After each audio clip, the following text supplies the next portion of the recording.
Շնորհակալություն ընդգրկուն զեկույց ներկայացնելու համար, պարոն նախարար, ինձ մոտ մի հարց առաջացավ, օրենքում, ինչքան հասկացա, արգելվում է օտարերկրյա ծրագրերում Հայաստանի Հանրապետության ներքաղաքական կյանքին միջամտության բովանդակությունը, սակայն հարցս հետևյալն է, ինչ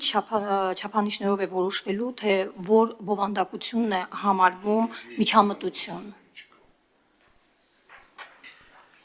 Շնորհակալություն կարևոր հարցի համար, մի շարք գործառույթներ կան, որոնք մենք չենք նախատեսում ունենալ կամ սահմանել օրենքով։ Պիտի լինեն, այսինքն օրենքը ենթադրում է, որ կլինեն ենթաօրենսդրական ակտեր, որոնցով կսահմանվեն, որովհետև մենք օրենքով ընդհանրապես հիմնական կամ հիմնարար հասկացություններն ենք առաջարկում սահմանել։ Մեր կարծիքով նաև օրինաստեղծ աշխատանքի տեսանկյունից և այս իմաստով պրակտիկան էլ է ցույց տալիս, որ օրենքները սահմանվածից չափ ավելի ծանրաբեռնել չի կարելի։ Եվ ոչ միայն չի կարելի իրավական տեսանկյունից, իրավական գրագիտության տեսանկյունից, այլև դրանք չեն աշխատում, եթե մենք դրանք տանում ենք օրենքների տիրույթ, որովհետև հաճախ անհրաժեշտություն է լինում ճկուն պահել, իսկ դրա համար գոյություն ունեն ենթաօրենսդրական ակտերի պրակտիկան և ձեր հնչեցրած հարցը հենց այս համատեքստում է, սակայն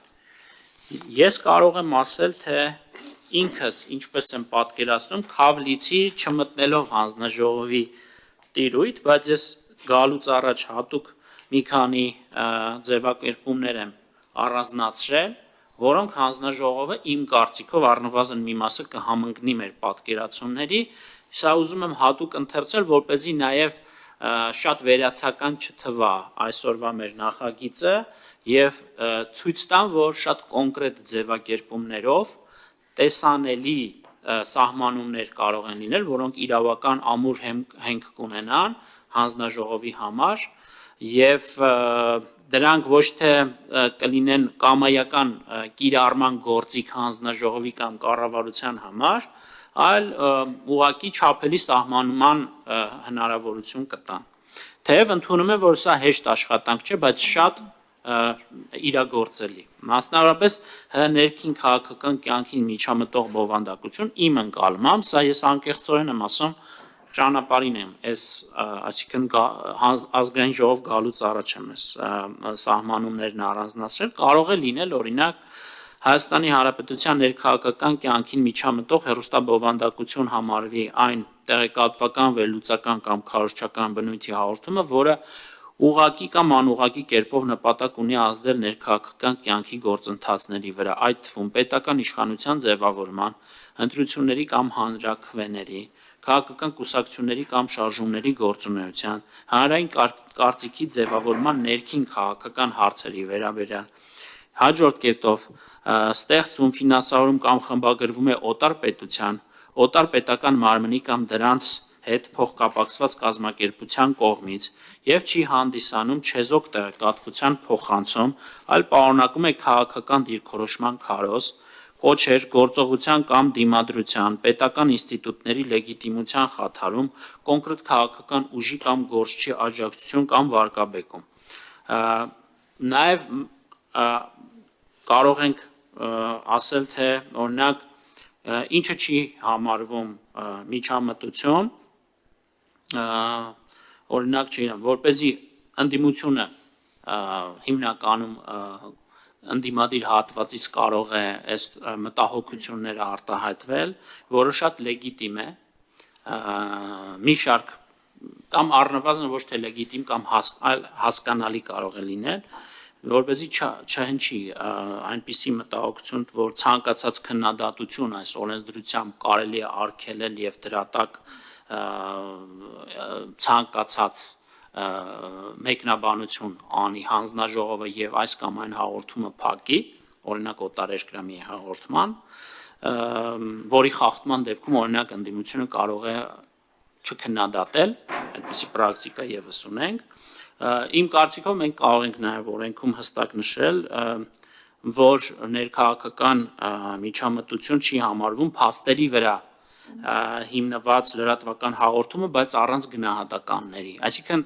ոչ թե մենք կարծում ենք, որ որևէ լրատվական հաղորդման ընթացքում օտարերկրյա հեռարձակողի կողմից որևէ անդրադարձ չպիտի լինի քաղաքական անցուդարձին, այլ շատ հստակ սահմանում ենք, թե միջամտությունը ներքաղաքական կյանքին ինչը կհամարվի եւ ինչը չի համարվի, եւ կարծում ենք, որ սա մեր երկրի համար առնվազն ռազմավարական առաջնահերթություն է ապահովել տեղեկատվական անվտանգությունը մեր քաղաքացիների եւ հեռուստադիտողների, հաջորդը կարող է լինել ակադեմիական կամ վերլուծական քննարկումը, եթե չկա կրկին ուղիղ կոչ կամ քարոզ, միջազգային կազմակերպությունների պաշտոնական զեկույցների ներկայացումը կամ ՀՀ ներքին կյանքի մասին կարծիքներ, եթե դրանք չեն արտադրվել կամ ղեկավարվել օտար պետության կողմից, առանձնացրել եմ մի շարք գործնական չափանիշներ, բայց չեմ ուզում հիմա հնչեցնել, որ նաև տպավորություն չլինի կրկին, որ հավակնություններ ունեմ միջամտելու հանձնաժողովի առաջիկայում սպասվելիք աշխատանքներին, բայց վստահեցնում եմ ձեզ, որ բարդ, բայց շատ իրագործելի աշխատանք է սրա հստակ սահմանումը տալը, որը որևէ մանիպուլյացիաների, որևէ տարատեսակ ձևակերպումների առիթ չի տա։ Շատ հստակ կարող ենք ձևակերպումներ տալ, որտեղ տեսանելի կլինի մեր երկրի անվտանգությունը, տեղեկատվական անվտանգությունը, որը կարծում եմ ցանկացած երկիր դեռ վաղուց արդեն իսկ այս աշխատանքը կատարել է։